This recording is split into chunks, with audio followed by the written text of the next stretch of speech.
wabarakatuh. Jumpa lagi dengan my channel Nugroho Room. Kali ini saya akan membahas tentang kompetensi guru atau SKB dalam bidang. Adapun nanti kita akan membahas tentang kompetensi guru dan syarat yang harus dipenuhi untuk menjadi seorang guru di era milenial saat ini. Sebelum kita membahas tentang syarat dan kompetensi guru, kita harus mengetahui landasan hukum atau Undang-Undang Guru dan Dosen yang tertulis pada Undang-Undang Nomor 14 Tahun 2015 yang menyatakan bahwa kompetensi itu sendiri adalah seperangkat pengetahuan, keterampilan, dan perilaku yang harus dimiliki, dihayati, dan dikuasai oleh guru atau dosen dalam melaksanakan tugas keprofesional. Kemudian kompetensi guru dapat dimaknai sebagai kebulatan pengetahuan, keterampilan, dan sikap yang berwujud tindakan cerdas dan penuh tanggung jawab dalam melaksanakan tugas sebagai agen pembelajaran.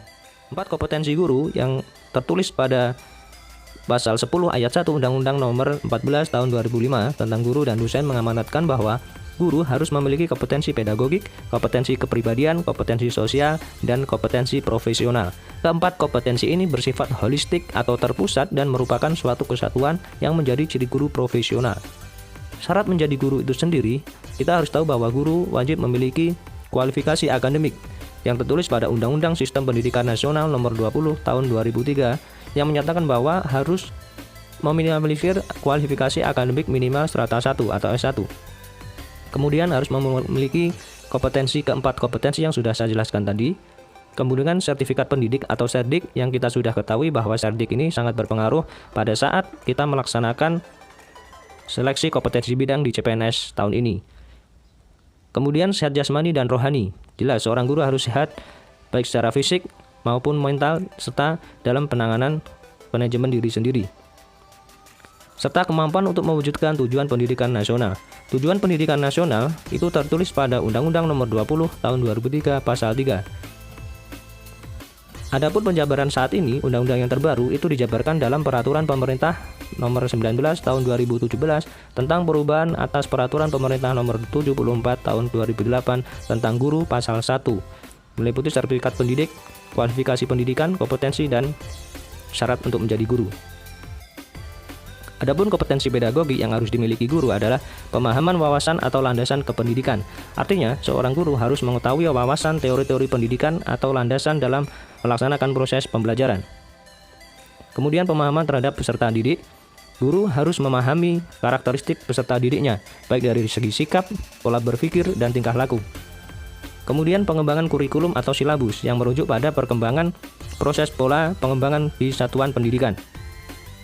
Kemudian perencanaan pembelajaran atau perangkat pembelajaran yang pada saat ini kita sudah mengenal peringkasan di Merdeka Belajar untuk pelaksanaan RPP 1 lembar. Itu pun masih banyak pro dan kontra, artinya masih belum final dan masih bisa digunakan atau tidak digunakan sesuai dengan kompetensi dan fleksibilitas di satuan pendidikan masing-masing. Pelaksanaan pembelajaran yang mendidik dan dialogis. Artinya seorang guru harus membelajarkan, tidak hanya mengajar tapi juga mendidik, memberikan pemahaman pengetahuan, serta adanya dialogis interaksi antara guru dan murid. Pemanfaatan teknologi pembelajaran. Pemanfaatan teknologi pembelajaran saat ini sangat diperankan sekali, apalagi pada musim pandemi seperti ini. Kemudian evaluasi hasil belajar. Evaluasi hasil belajar itu sangat diperlukan untuk mengetahui hasil perkembangan peserta didik. Kemudian pengembangan peserta didik untuk mengaktualisasikan berbagai potensi yang dimilikinya. Hal ini guru berperan sebagai fasilitator. Artinya seorang guru harus memberikan pelayanan penuh kepada peserta didik untuk memberikan kesempatan mengaktualisasikan diri agar potensi dan bakat yang dimilikinya dapat tercapai. Kemudian kompetensi kepribadian. Yang pertama, seorang guru harus mantap. Ketika seseorang ingin menjadi guru, pada saat calon mahasiswa ingin menjadi seorang guru, harus mantap memilih jurusan yang dipilihnya. Kemudian berakhlak mulia. Berakhlak mulia ini sangat diperlukan dan harus diterapkan untuk memberikan contoh pada peserta didik. Kemudian arif dan bijaksana. Dalam menyikapi sikap peserta didik atau mungkin orang tua, wali murid, atau bahkan di satuan pendidikan sesama pendidik, harus menyelesaikan permasalahan dengan arif dan sebijaksana mungkin. Kemudian berwibawa, baik cara berbicara, bersikap, dan berpakaian. Kemudian stabil, baik stabil dalam emosi, cara bicara, emosional, dan kepribadian. Kemudian dewasa, artinya Seorang guru harus memiliki rasa kedewasaan dalam menyelesaikan setiap permasalahan. Tidak mudah terbawa emosi atau terpancing emosi ketika melaksanakan tugas pembelajaran di luar maupun di dalam kelas. Kemudian jujur. Nilai-nilai kejujuran itu sangat penting dan sangat berperan serta dalam mewujudkan kepribadian peserta didik. Artinya seorang guru akan dijadikan contoh oleh peserta didiknya, menjadi teladan bagi peserta didik dan masyarakat. Tentunya ketika sikap-sikap yang di atas tadi sudah terlaksana, maka akan menjadikan keteladanan bagi peserta didik dan masyarakat, terlebih pada wali murid. Kemudian secara objektif mengevaluasi kinerja sendiri. Ini yang sering kita jarang lakukan, bahwasanya penilaian evaluasi kinerja itu seharusnya dilakukan oleh diri kita sendiri sebelum orang lain menilai kita. Sehingga penilaian kinerja sendiri itu sangat diperlukan untuk mengevaluasi diri kita agar mawas diri. Kemudian mengembangkan diri secara mandiri dan berkelanjutan. Ini artinya seorang guru dalam kepribadiannya harus mempunyai rasa ingin tahu yang tinggi untuk mengembangkan potensi yang dimilikinya. Kemudian untuk kompetensi sosial. Kompetensi sosial yang sangat diperlukan oleh seorang guru adalah berkomunikasi, baik secara lisan, tulisan, dan isyarat. Komunikasi ketiga tersebut harus dimiliki oleh guru, yang mana komunikasi akan menentukan kesepahaman dan tingkat sosialitas kepada sesama. Kemudian menggunakan teknologi komunitas dan informasi secara fungsional. Artinya, seorang guru harus mampu menggunakan perkembangan teknologi saat ini. Diusahakan pada saat-saat ini, guru diwajibkan harus memahami pengetahuan tentang teknologi dan perkembangan saat ini, sehingga dapat kita manfaatkan untuk proses peningkatan mutu pembelajaran dan diri kita.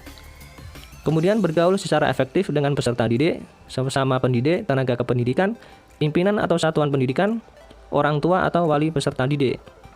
Kemudian bergaul secara santun dengan masyarakat sekitar dengan mengindahkan norma serta sistem nilai yang berlaku. Kemudian menerapkan prinsip-prinsip persaudaraan sejati dan semangat kebersamaan. Perlu kita ketahui bahwa rasa kebersamaan dan kekeluargaan itu sangat diperlukan baik dari diri kita sendiri, untuk orang lain, dan instansi dimanapun kita berada. Kekeluargaan itu merujuk pada musyawarah kemufakatan. Ketika ada perselisihan atau permasalahan, sebisa mungkin harus diselesaikan dengan cara bermusyawarah untuk menuju satu kesatuan dalam kebersamaan. Kemudian untuk kompetensi profesional guru dalam artian guru harus mempunyai pengetahuan dalam konteks knowledge penguasaan, yaitu materi pelajaran yang akan disampaikan oleh peserta didik, baik dari secara luas, mendalam sesuai standar isi program satuan pendidikan, mata pelajaran atau kelompok mata pelajaran yang diampu. Artinya guru harus memahami materi yang disampaikan, harus dipahami apa yang disampaikan, dan harus memahami sebelum dia menyampaikan materi yang akan dipelajarkan.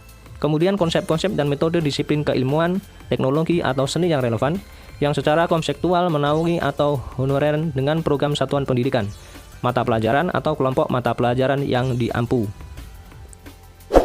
Sekian dan terima kasih dari saya. Mohon maaf apabila ada salah kata. Sampai jumpa di kesempatan berikutnya. Saya akhiri. Wassalamualaikum warahmatullahi wabarakatuh.